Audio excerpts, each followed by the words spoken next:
Good evening, everyone. Welcome to the Missouri Liberty Report, and tonight I will be joined by, well, I am currently, Jacob's sitting on the phone, and I just have to bring his volume up, but we're going to be talking to Jacob Turner tonight. He is running for Missouri State Senate out of District 27, and you are definitely going to want to hear what this gentleman has to say, about freedom, about liberty.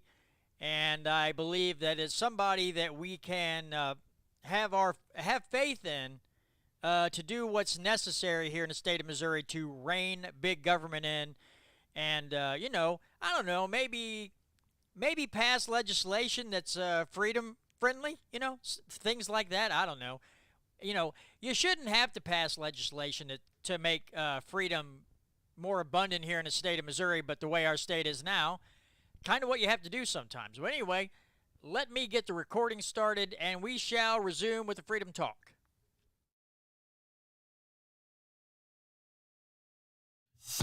In the restaurant of life, we're putting freedom back on the menu. It's the Missouri Liberty Report with John Williams, working with grassroots organizations and legislatures to make Missouri the freest state in the nation. Let freedom ring. All right, folks, and we are back with another edition of the Missouri Liberty Report. Thanks so much for joining me.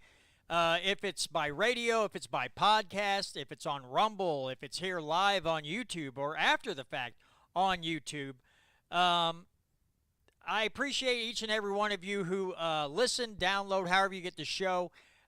Just do me a favor. If you watch this on Rumble, if you watch this on YouTube, make sure you give the videos a like. Share them if you would, so more people here in the state of Missouri can hear the message of freedom. All right, without going too, getting too long-winded here, I am joined this evening by Jacob Turner. He is running for Missouri State Senate out of District 27. And Jacob's been on the show with me, I believe, 3 times before. He did run for Congress in 2020. And he decided his best venture, his best bet, would really to be in office here in the state of Missouri, because I think we both understand that the Fed, D.C. is just a dumpster fire, and you're not going to straighten that mess out anytime soon, no matter who it is. So anyway, with that being said, Jacob, how are you this evening, good sir? Sir, I am doing good. So glad to be on the show. I'm excited. Let's go, my man. So I guess because I have a lot of new listeners from the last time you were on with me, Jacob, give everybody a little bit of your background, and then we'll just go full send into the things that are really important here. Absolutely. So I grew up in southeastern Missouri. After high school, I joined the United States Marine Corps, where I served in Joint Task Force operations overseas. I returned home to start a small business. I met my wife. She works at the Cancer Center here in KEYK. We have 2 daughters. We reside in Jackson, Missouri. I served on the fire department and as a paramedic in my district that I'm looking to serve as senator.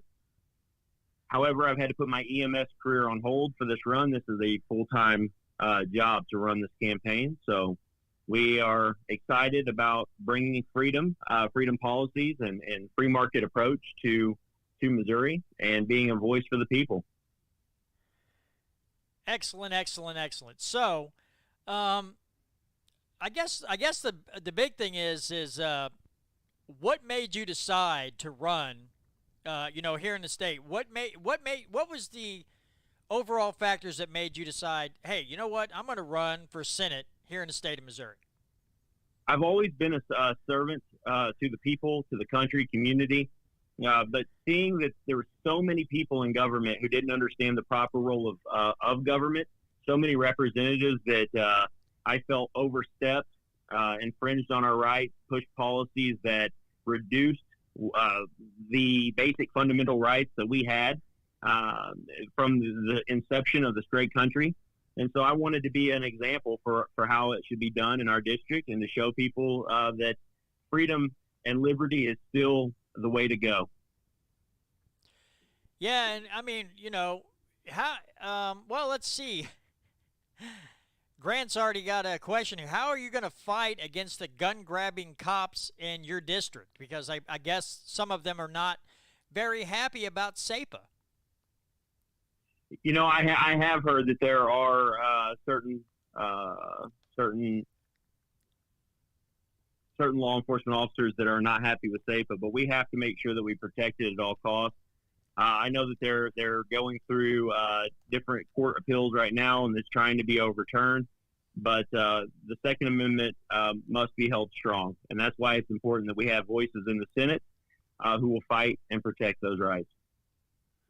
Okay, so I guess the next question, because I know they're going to be pushing hard again this coming session to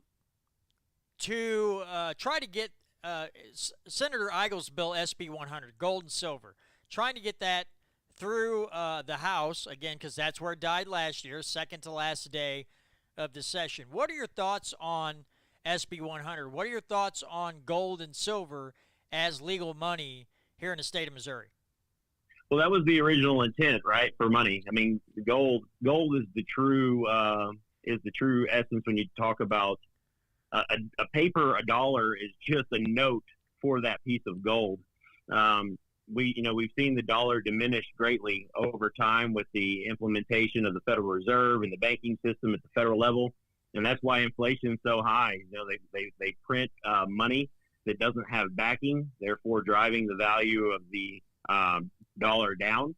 So anytime we can go back and restore the fundamentals, we should look at doing that. I believe every dollar should be backed by gold. And so we've got a couple other questions here. Somebody wants to know if you would push for legislation that kind of fixes some of the mistakes that Amendment 3 that passed here has left in the state of Missouri. Would you try to straighten that mess out? That is that is a mess. We'd have to look at the different options of what are the best avenues of approach. I don't see why we can't correct something and make it more functional. That's the problem when you have representatives that don't act and amendments go through in other ways. That's the problem. They should have been listening to the will of the people and getting things done to begin with. But yes, I think that especially if you're meaning any form of less taxes. Yeah, and I'm glad you said that, because that's what initiated this whole thing. Was we had a lot of legislators. We see what's going on in states around us as far as recreational. Now, right. I'm not sure that they did it much better, but amending the Constitution for recreational marijuana shouldn't have happened. And that brings up another point. This is kind of a two-parter. Do you believe that it is too easy to change the Constitution? And what would you do as far as IP reform or a ballot initiative reform? What do you think needs to be done so that the people still have an end around to their legislators if they refuse to act on something, especially if it would be something constitutional or otherwise, that would leave us an avenue to end around them if they're not going to listen to the people? How do you look at this situation? Well, I'm kind of shocked that I've seen so many conservatives fighting to limit ballot initiative or to make it harder, because that just limits the voice of the people. I think that, that approach is there for a reason. And sadly, when you have representatives that don't listen to the will of the people, you have to have some avenue of approach to get your point across. Is it a perfect system? No, it's not. Are we going to end up with things that we don't want at times? Of course. But I don't think the answer is ever to take power or the voice away from the people and to put it in the hands of the few. Yeah, because what we're looking at is so I guess there was some legislation last year, it fortunately did make it through, where, for us, it would have been, I don't remember if it was 53, 54, 57% for us, but for the legislators, it would have still only been a 50+1. And what we're looking at is a higher voting percentage to pass it, because with Amendment 3, what was it, 16 counties out of the whole state pushed Amendment 3 through, and it's like, okay, let's up the amount of votes needed, so you can't just, like Medicaid expansion, Amendment 3, all these things, so few counties can push this kind of crud through and then saddle everybody with the debt or the taxation. But the legislators are supposed to be equal to us. They're our representatives. And we didn't understand why they wanted to make it harder for us, but still be easy for them. And that's what we're looking for, something a little more even-keeled, because, I'm frankly, if we're not careful, then the Missouri Constitution is going to end up being like the old Yellow Pages, so thick you can't carry it around. It's a little ridiculous. Right. Yeah, we do have a pretty long Constitution. You're exactly right. That's that's the thing, is it's the delicate balance, right? We don't want to remove the voice of the people and get in a position where we can't be heard, or when they can just keep denying us. It's not as easy always as just vote them out, as we've seen over the years. If it was that easy, we would have got rid of a few at the federal level. But I completely agree with you. So somebody wants to know if you're good at filibustering, because, with what Moon and Eigel did at the end of the session, because, gold and silver, the personal property tax bills didn't leave the House to come back to the Senate. They were more worried about sports betting, so they filibustered the last couple days. Somebody wants to know if you'd be good at that. Well, I'm practicing a little bit more and more every event that I have, speaking event. So I'll talk until I see eyes glaze over, and I think I'm getting close to getting it figured out. All right, fair enough. So I guess the next question I would have for you, Jacob, is what are some things that, let's start with this way.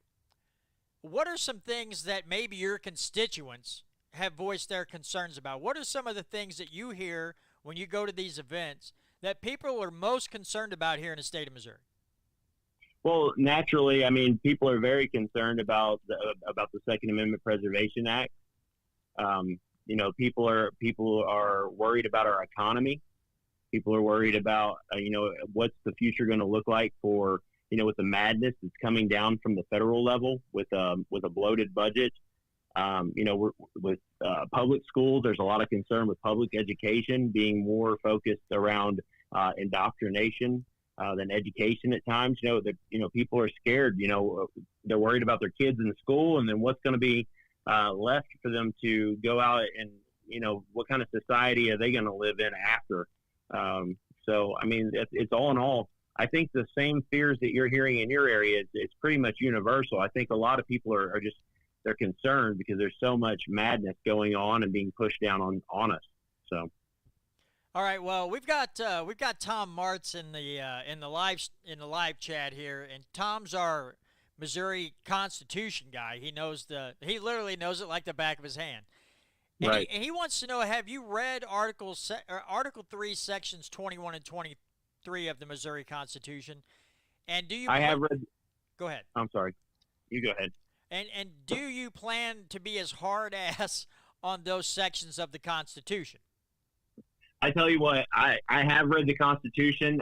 He and I have a friend named Jan in common, and I've been utilizing her knowledge and expertise in that field to really make sure that I have a good, solid understanding, and we're going to continue to make sure that we have that all the way through. And I plan on holding people accountable to the Constitution. That's why it's there. And isn't that the problem when you look at from the federal level down to the state level? It's always the officials who are trying to step outside of the lines and do it their own way versus the way it's spelled out. The Constitution is there to dictate their behavior, not ours. And so we have to hold to the Constitution. That's the rule set. Yeah, well, yeah. Because we see, we see bills that, they start out as one thing. The bill starts out as one thing. It covers one topic, one subject, whatever. And as it progresses through, it goes through committee, goes back on the floor, people start lumping their own crap in there. And then you get a bill whose title is misleading, and it's like, okay, well, right now you're completely breaking the Constitution, because you could have something on, let's say, highways, and then somebody else is dumping education or something for law enforcement or something in healthcare. They're dumping it into the bill, and it's like, no, this was a highway bill, and now you've turned it into a multifaceted bill, and that's unconstitutional. So those people in the House, in the Senate, should understand they can no longer vote yes on that bill. It doesn't matter how many good things are in it. You have to stick with the intent of the bill, the language of the bill. One thing and one thing only. And I think that's so much of the problem, is that you get one bill in, people like, oh, I want to get my stuff in there too. And, of course, they agree to it. And by the time it comes out, you see the bill and you think, oh, this is what it's about. But you have to read the whole thing, because there's a bunch of other crud plastered in there.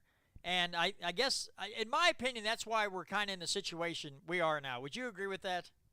Well, yeah. I mean, pork's a problem, a great problem. And like you said, you'll have a title for a bill that, first of all, the title will have absolutely nothing to do with what's inside the bill.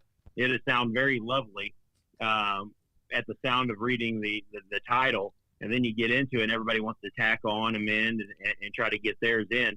And that's why you see our budget growing so rapidly.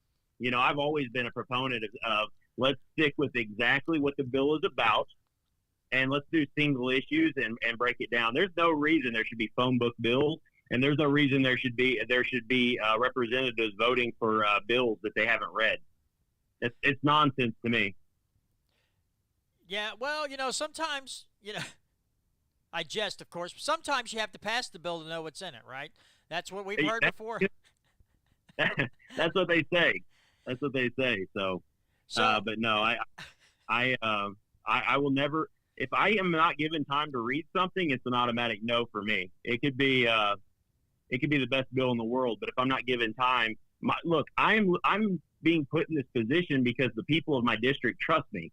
They're seeking to put me in office due to the fact that they believe that I will carry out their best interest and be a voice on their behalf while they're at work, trying to make a living for their families, that I can be entrusted with being a messenger and their voice on the Hill to battle these kinds of issues. So, that's my job. That's what I have to do is make sure that, these scams aren't just going unnoticed. And I would never be as reckless to gamble with the future of the next generation. Not when I'm, it's just, that's what it is. It's gambling. When you vote on a bill you haven't read, you're gambling. Yeah, and odds are you're not just the way it is, the odds aren't in your favor if that's the way you operate. But some of them just don't care. All right, we have another question, and they're asking, how would you meaningfully cut the budget of this state while also meeting the needs of your constituents? Well, I don't think that we need to be dumping so much money into arenas.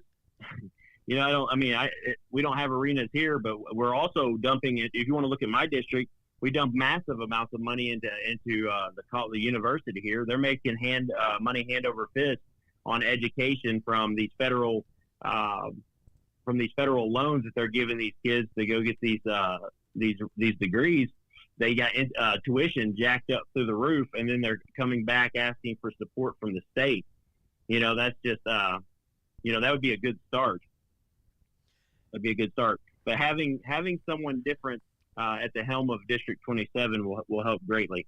Once I have an eye to look in there and I can really see what's going on, it's there's too much junk going on. That's not the role of government. The role of government is to protect the rights of the people, and and to make sure that their rights stay protected and that they have an opportunity to operate freely. Well, yeah. Because again, our budget has doubled in the last 4 or 5 years. The budget's doubled in size, and the state's raking in record revenues. And instead of refunding some of that money to the people, what are they doing? They're tripping all over themselves to spend it. And then you get more. Well, somebody's mentioning something about some kind of, I don't know, some big park around Kansas City over the interstate or some millions of dollars going to the park. We got dinosaur exhibits. We got all these things. And I don't know. For one, I just don't think it's the government's policy to entertain my kids. I'm weird like that. I don't think the government should be in charge of entertaining my family. Well, it's what corporations and private industries for, is to come up with things to draw in attractions. It's not the role of the government to use. My wife always says it best. We're paying all this money into stadiums, but I still have to pay full cost when we go watch a game. They still got the prices jacked up. It's like, yeah, I don't see why we should be funding any of that. That's not the role. So, I have to say this because you brought that up. I have had family members who are like, well, if we don't, if they don't do this, they'll say, well, if they don't, they'd blight the area. And it's like, well, blight the area. And I literally told them, I said, it is an insult to these people that you raise their taxes to build a soccer field or any of those things, and then when they want to go to a game, they don't get a discount on the tickets. They got to pay full price. So they're taking the burden off the team ownership by building this fancy stadium so they can have their team there, and then it's not like they get so many free tickets a year. Like, nope. Even though you paid for the whole stadium so my team can play here, now you have to pay an exorbitant fee to also watch them play. And like I've told other people, I'm a huge hockey fan. I love hockey. But right. if the Blues if the team ownership says, hey, we want to, build a new arena and we want the city to pay for it, I will no longer go to games. I will not buy another ticket for that team to watch them play. If that's the game they play, I won't be a part of it. Now, a lot of them will because they don't understand the concept. But, all right, on to the next. We got 2 other questions, both with taxes. So, would you support a bill that would get rid of personal property tax? Absolutely. So I think, the greatest way to say it, taxation theft in my mind. So, if I could cut any tax, I will. Yeah, because nothing's worse than buying a car or buying, a side-by-side or a piece of farm equipment, and then the government says, oh, by the way, because you've been able to afford these things, we're going to, we're going to charge you a fee so that you can continue to use those, because if you don't, we'll take the very thing that you paid for. So you're, right. As Senator Eigel says, you're paying rent to the government every year because you're able to afford a car or, whatever, a boat, whatever. And I just, again, as you say, taxation in any form is really evil. But so we had a push. We tried to get, I shouldn't say we, a group of people, the Missouri Freedom Initiative worked hard to try to get rid of the sales tax on groceries here in the state. And we had some good feedback, and then, of course, it went nowhere. What are your thoughts on, getting rid of, sales tax on groceries? What are your thoughts on that? Well, I think that would be very helpful, especially in my area, where people struggle. I think that would be financially extremely beneficial. It would be much appreciated by the people in my district. I know that. I would highly support that. Okay. So I guess what are some things that you would like to work?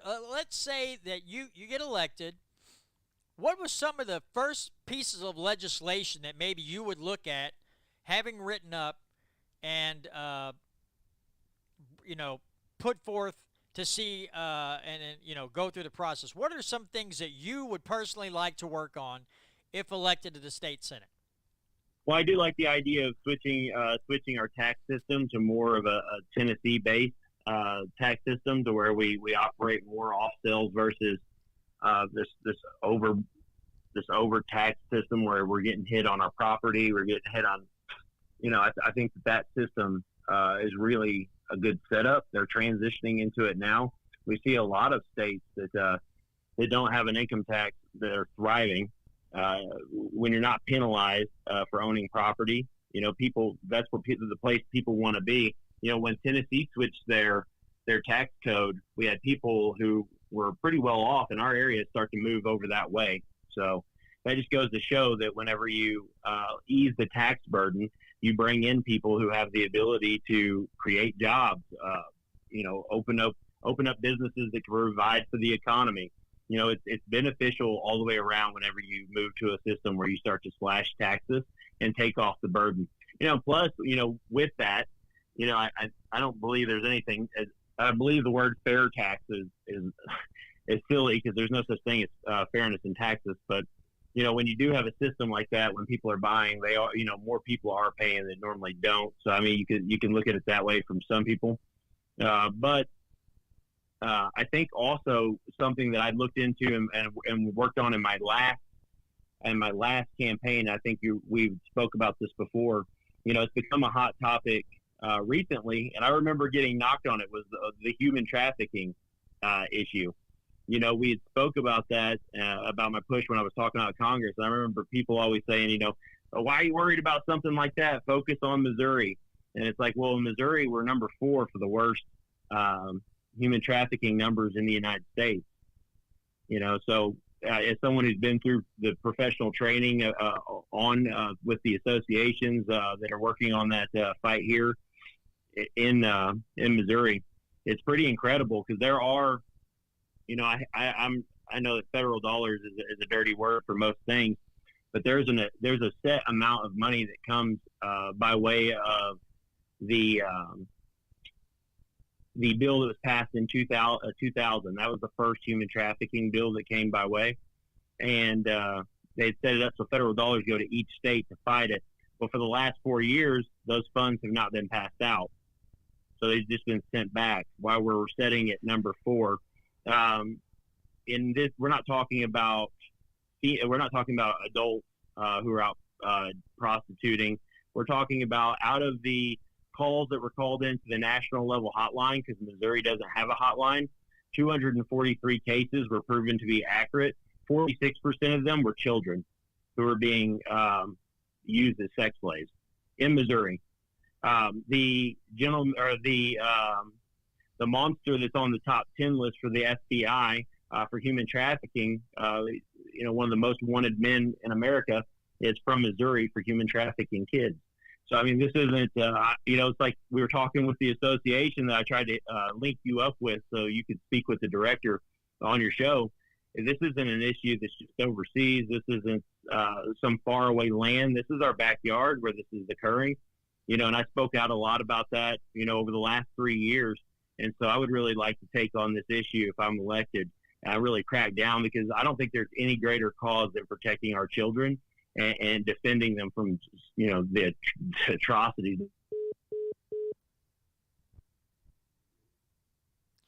Well, I just lost him. Let's see if I can get him. Oh, there he's back. Hey, Jacob. Hold on.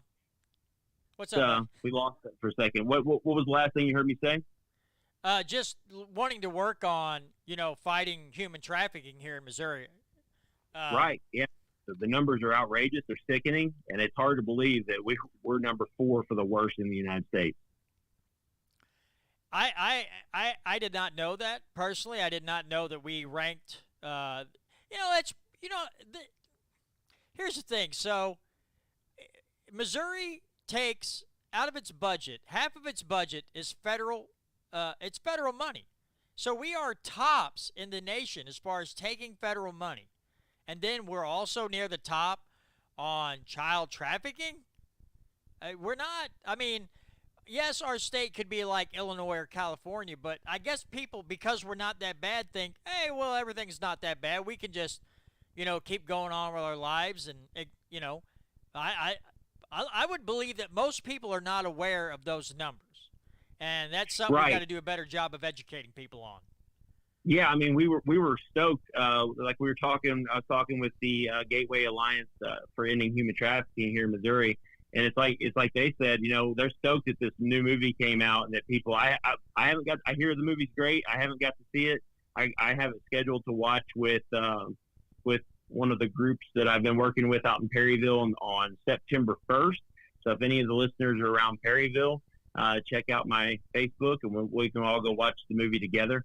But it's good when a movie brings the attention to an issue like that, and people start talking about it more. But this is a real issue that's here at home, and we really need to do something about it. Oh yeah, I mean, nothing would please me more than to find these people, and I don't know, bury them under the prison, because I have absolutely no use for human beings that would absolutely just destroy the innocence of a child. I don't have any use for people like that. Absolutely none. And No, go ahead. no, our punishments need to be far worse when it comes to the people that are doing the trafficking, and also the people seeking to buy the trafficked victim. I think we need to seek the harshest punishment. And I know that's from the years you've known me, you've never, I rarely have I talked about, something with being that hard on something, but this has to come to an end. We have to stop it. I got 2 daughters, for goodness sake. And, it terrifies me to know that the numbers are that drastically high in our state. And this isn't like it's just in one city, like a hub, because Kansas City is a hub. It's everywhere. It's all up and down the freeways, and the true numbers are just the ones we know about. So that tells me we're not catching every case. So that just goes to show it's far bigger issue than what we know about. Well, yeah, and when you hear on the federal level somebody saying that 85,000 kids that have crossed the border have disappeared, and you hear crickets, that's a problem. And that is a problem. It doesn't matter if it's here in this state or if it's at the border or whatever. If government, the people in power at the federal level are being quiet about it, that really raises the hair on the back of my neck, and that makes me wonder, why would a group of people be so quiet about 85,000 missing kids? I can't. And then what's even worse is there are a whole lot of people in society, because their side's in office, that will also be quiet about it. That doesn't say much for us as a society, if because our side's in office, and while they're the Democrats are running the White House, or I'd say Democrats, but it's some weird group of elites, but whatever. When their side's in and children are disappearing, they're quiet. But if the other party was in power in the White House, there'd be a bunch of hand-wringing and hanky-stomping people all over the place upset about it. That's the most disturbing thing to me. So Tom's got another question. Would you be willing to support a constitutional amendment which would create the sheriff's office in so long as the wording is correct? So we would have constitutional sheriffs. Well, constitutional sheriff is a good idea because it eliminates the ability of a governor or the legislative body from having a governor removed, having a sheriff removed from a position. So it offers a layer of protection, so that if that sheriff defends its people and its rights of their county, they are the highest elected officials of their district, so they're able to protect our rights. Having that safeguard, we've talked to our sheriffs down this way, and we're highly interested in putting that through. I know that there have been cases in other states where sheriffs have been removed for protecting their county's gun rights. And so we definitely need to. But then again, you need to make sure that that we're electing good sheriffs too. Yeah, I mean, I would love to see constitutional sheriffs be that passed in the state of Missouri, because again, it's just think, if the feds come into a county, the sheriff has the authority to say, I'd like you to turn around, get in your vehicles, and leave. They have the authority to remove those federal agents from their county. Nothing would please me more than to see, like, I don't know, the ATF show up somewhere and the sheriff goes, yeah, we got this, you can go home now. I would, just to see the look on their faces when they're told, yeah, we don't need you, you can go home now. That would be thoroughly enjoyable. Yeah. Well, they're modern day redcoats, so it's always nice to see, them get treated the way they should be treated. Our sheriff, Sheriff Dickerson, she's a great sheriff. We would love for her to be a constitutional sheriff. I think that's a great idea, because she's someone who would defend our rights. And she's proven she has a good track record of being solid with us. And so I think that is a great idea. Okay. Well, speaking of, something like that, where you're talking about, governors being able to remove a sheriff because they don't like the way they're operating, especially if it's protecting people's rights, God forbid. What about Defend the Guard? What do you think about Defend the Guard legislation? Yeah, can you elaborate on that? Because I believe I heard Bill Eigel speak on this, but I want to make sure I have it accurate. Yeah, so Defend the Guard basically, if our government would, go into another unconstitutional war, our governor could say, yeah, you're not taking our Missouri National Guard troops and shipping them overseas, basically. Oh yeah, yes, because I'm a non-interventionist, so I don't believe that we should be involved with any foreign wars unless we absolutely have to. I believe in the non-aggression principle.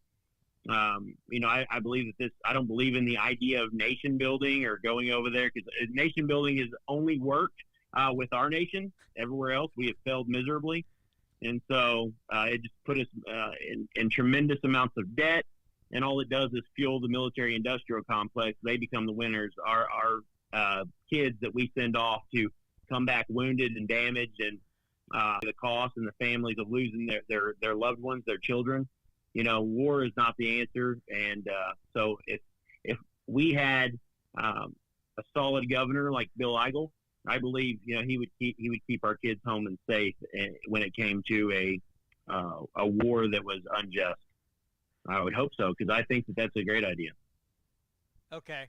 I was going to ask you another dang question. I forgot what it was. I gotta hate my old man brain. My old man brain's failing me again. Damn it, Jacob. I'm drawing blanks. Someone said I should file that. I tell you what, if the wording, I'd like to look at how it's written out, just to make sure that the writing's good, But I'd be willing to make sure that we had the authority to keep our people here, because there's no greater travesty than watching our young people be sent off to a war, an unnecessary war. The cost is high, and I know that as a veteran, as someone who served and seen it firsthand. We wasted a lot of time in the Middle East. We wasted a lot of money, and sadly, we wasted a lot of precious, good, brave American lives. Oh, I remember what it was. So Grant can email. I guess Representative Seitz had that bill last year, and Grant says he can email you what Seitz wrote last year in his bill. I want to ask you about something, because even though this is more federally a federal issue, they've really caused the problem. The states have taken it up and then also caused issues. I want to ask you about what your thoughts are on the war on drugs. Yes.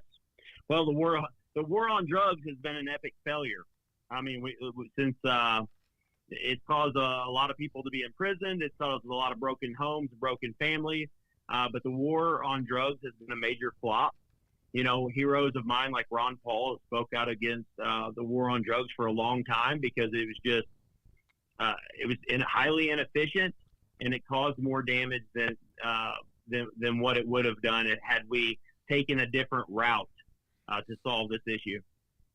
Yeah, because now you just tell me if you agree with me or not. Because I look at the war on drugs. If it's a victimless crime, throwing people in jail for a victimless crime is wrong. But I look at drug addiction as something that you get more nonprofits involved, creating drug rehab centers, whatever. But treating this as a criminal issue instead of more of a medical issue is really where we went wrong. Would you agree with that? Yeah, I think so, and I think that the majority of the United States believes that at this time. Everybody, almost everybody has someone in their family who's dealt with addiction, especially with the fact that, we had pharmaceutical companies push out things like OxyContin, getting a large percentage of Americans hooked on drugs. I mean, they've caused a lot of damage. The pharmaceutical companies have, and they even spawned, addiction at a much higher rate off the drugs these doctors were giving us. So, I think we know now. I think we're starting to wisen up. I think the next generation that's coming up will even have a better frame of reference because they've watched their parents deal with this. They've watched some of their grandparents deal with this issue. And they know, like, just because they have an addiction, it doesn't make them a bad person, and it doesn't make them a criminal. That they're someone who's suffering from a disease. And I'm not making excuses for people. I know that, a lot of people will be like, well, you have to have self-accountability. Well, yes, I understand that. But when you're injured in a car accident and your doctor puts you on a extremely addictive drug and told you there was no addiction forming habits, and you trusted your doctor, which we've learned that's a mistake in the last few years. But you trusted your doctor, and now you have this addiction that not everybody can shake that kind of thing. It really gets a hold of people, causes a physical and mental withdrawals and reactions. And, I can understand how somebody goes down that road. And we should, like I said, it doesn't make them a criminal. It makes them someone who has a medical issue, something that they need help with on that side. Well, because you made the statement that you made, what would you do? Let's say we had another 2020 roll around and I'm just going to say it, some lab-created virus is on the loose again. And, and then the states and these health departments react the way they did. If you were in the Senate and something like this happened again, what would you say about it? I mean, what would your reaction be, and what would you try to, what would your message to people be, like your constituents? Like, hey, we got to be careful, guys. We may have to lock you down again. I mean, what are you going to tell people if this would occur again? Because we saw what happened. We saw the ruination of people's livelihoods. We saw suicides and overdose rates skyrocket, and it's still crickets on that a lot. But what are your thoughts on that? Well, I mean, I was very vocal and involved in protests, involved in going to the public health boards when this first kicked off. I was one of the people that fought hard against what I call, I don't want to get your channel in trouble on this, but the C word tyranny. I don't want to get you shut down on YouTube. Hey, hold on, Jacob. I don't care, because here in another couple months, I'm switching over to live streaming on Rumble, and I don't want you to parse your words. Say what you want. It's fine. All right. Yeah, I'm just looking out for your channel because I know that they're tyrants, and they'll shut you down in a second. And they're looking for any reason to take people who have strong voices and liberty like you and silence you in any way they can. And I don't want to cause any damage to you on that end. I know to be careful. But COVID tyranny was real. It's something I fought hard against in my area. And, I will always take the bold stance. Liberty is the way to always go, and I would rather, I think we should learn from the mistakes that were made and make sure that those don't happen again. I would never be in favor of a lockdown. I would never be in favor of any forced mandates or definitely any forced medical procedures like the jab. So you can say vaccine. I'll say it. It doesn't. Yeah, making COVID vaccines mandatory was no good, and it was questionable if the Supreme Court hadn't released their opinion on the mandating vaccines for everybody. I had people at work saying, "Well, what are you going to do if if they mandate it?" I said, "I'll go find another job." And they're like, right. Oh, and a couple of them are like, "Really?" And I go, "Listen, man, if you let them tell you that you have to take this in order to keep your job here and you do it," I said, "they own you." And I said, "Nobody owns me but me. I'll find something else to do. I'm not doing it." That's 100% correct.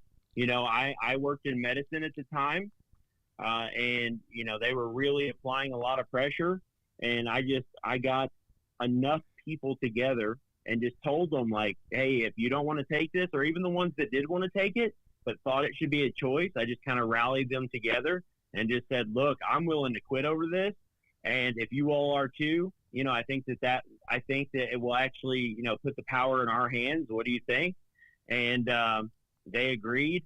And once the people that were over us got the sentiment that there would be a mass walkout, they stopped talking about forced vaccinations really quickly.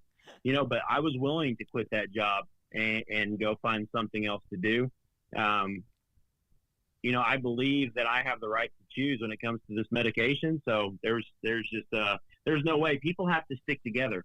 What we proved is that in the position we were in, that when people stick together for something that's liberty based, people start to pay attention when it's going to cost them. When that bottom right hand is going to get dropped drastically, people start saying, you know what? Okay, I can give up my little tyrant hat for a little bit, and we'll let y'all live. And they did. They let us by. I was asked repeatedly if I would take it, and I was, they tried the little talks where they say, you need to get it for your own good. It's this and that. And it's like, yeah, I'll pass. And you know what? I could have been wrong, but that was my right to be wrong. But I wasn't. So. Yeah, I'll tell you this story real quick. Somebody that I work with, her daughter works for the research part of orthopedic surgery at a hospital in Columbia, and you know which one I'm talking about. But we got into the subject one time, and they were trying to get her daughter to take it, and she goes, "Hey, I work in the research arm of orthopedic surgery," and she's like, "I know that for people who took the vaccine, if they have surgery, we have to keep double the eye on them because they're more prone to throw clots after surgery." And she goes, "And you want me to take that?" And as soon as she said that, they shut up and they left her alone. She just had to throw the facts in front of their face, and basically, you can't BS me because I'm the one doing your research for you. I'm watching the numbers, and I'm documenting everything. So I was like, well, good for her. Good for her. Well, Jacob, is there any other topic you would like to discuss? That's we've covered a lot of good ones, and I'm so thankful there's people out, like the people in our comments that are commenting and asking questions, and for you to speak out on these topics and to allow people like myself to come on and talk about what I'd like to accomplish.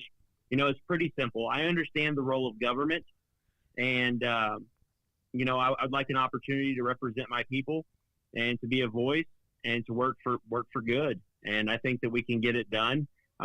We've been working on this campaign for five months now, and now we're rocking and rolling.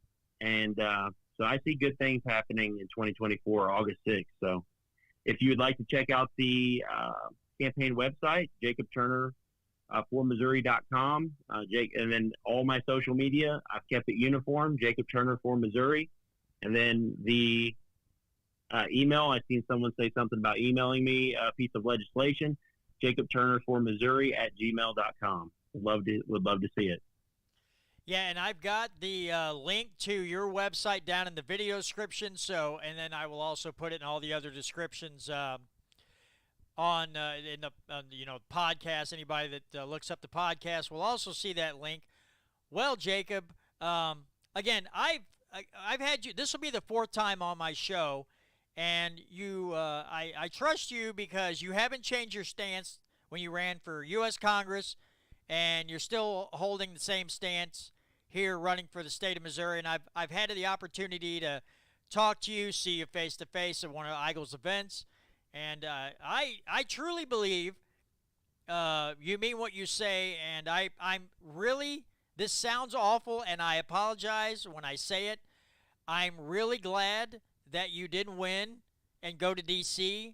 I'd much rather see you here in the state of Missouri doing good things because I know here you have a much better chance to succeed than you would have ever had in Washington, D.C.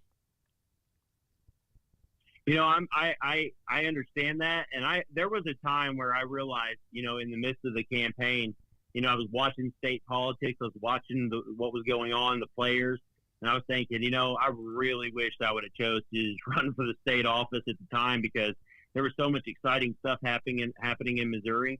But now I think that everything happens for a reason. You find your path, and I believe that I believe in God. I believe that God's kind of laid a path for me, and that it's my calling to walk it. And to try to put good in the world, to give more than I take. And so I'm excited. There's some great liberty fighters in the Senate, and I know we're going to be losing Bill in the Senate, but I believe we will gain him as the next governor. And so we're going to need someone to step in and help out with the fight for liberty for sure. Well, Jacob, now are you going to be at that event in Weldon Spring? I believe so. I have to check the calendar just due to the fact that I'm in campaign mode. I am here to support Senator Eigel whenever I can. However, with my campaign schedule, I have to. That's my priority. Right. Well, I hope to see you there if you are able to come, and I would definitely like to have a couple minutes maybe to do a short interview or something like that with you at that event. But Jacob. Thanks so much for coming on and spending some of your time with me. I really appreciate it. And best of luck to you in the campaign. Thank you so much, sir. You have a blessed night. You too, brother. Take care. Bye-bye.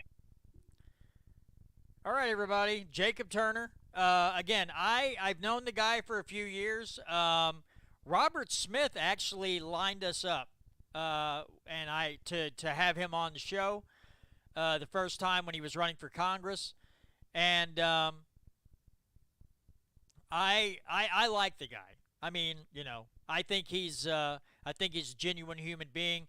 I think he means what he says, and I think it's somebody that could be an ally for us at the Capitol in Jeff City when we're pushing for certain legislation. So I'd love to see Jacob Turner win because his district, Holly Rader, of course, as Grant mentioned earlier, she has, I guess, thrown her name into the hat for lieutenant governor. So I don't remember who is running against him in that district, but I don't think you're going to be doing better than Jacob. I honestly don't. Let's show some love to Jacob and show some support to him because I think he will do pretty well for the state of Missouri and his constituents. All right, folks. Well, to round out the show, next week I will be joined by Bryant Wolfen. He is running for state rep. He seems to be very liberty-oriented as well, but we will find that out next week when we have that conversation. The following week, Sam and Trish Britton from MO Liberty Radio .us will be here. And we'll be talking all about human trafficking. They have been hitting this topic hard and heavy for several weeks on their show. So they're going to lay it out for us and educate me and maybe some of you on what they found and what their research has shown. And just things they've done is they've scoured the internet and scoured other shows to find some of these facts. And then the last Friday of the month, Catherine Dreher and Kirby Lane will be joining me from Rogue Politics, the Rogue Politics podcast. And because I'd like for them to come on, talk a little bit about their show. And some of the things they found as they researched and as they follow the money in Missouri politics, these PACs and other organizations, and how some of these politicians are being funded. So they'll round out the month of August here on the show. It's going to be great stuff. We're just going to have August is going to be a great month for freedom lovers, and then September I have 1 week. I believe it is the 22nd. Michelle Latham and Kim Swartz will both be on with me to talk WEF and education here in the state of Missouri. They've agreed to come on at the same time because I believe having both of them on at the same time, they'll feed off each other, and we're just going to have a lot of information flowing from that. Tom, I'd like to get you back on the show here maybe in September, and then I will be looking for some other guests, some new guests to bring on. Jacob is trying to line me up someone who is really fighting child trafficking here in Missouri, so I hope to hear from her. And then we're also trying to get Jill Carter lined up for the show. Hopefully maybe in September I can get her on as well. But yeah, Tom, I'd like to get you back on, and you can kind of update people of what you've been up to lately and talk more freedom here in the state of Missouri. All right, folks. Well, that's going to do it for this week's show. Again, don't forget to check out KEYK Radio. You can also find them at keygatheringplace.com or keyradio.live. Don't forget to check out molibertyradio.us, especially on Sunday nights from 6 to 9 p.m. Central Time for Off the Cuff Radio. Don't forget to go to mofree.org and sign up for Patrick's email list, and they'll keep you up to date on their live stream that they do on Saturday nights, and also legislation and other things that they're looking at. And then to round it out, don't forget to check out Rogue Politics. You can find them on YouTube. You can find them on iHeartRadio, Spotify, Apple Podcasts. You can find them at Spreaker.com. They are doing amazing things as well. So let's show Catherine and Kirby lots of love and lots of support because they're doing something that a lot of other folks aren't doing, and that's following the money. So again, folks, next week, Bryant Wolfen will be on with me to discuss his campaign for state rep here in the state of Missouri. Take care, everybody. We'll see you next week.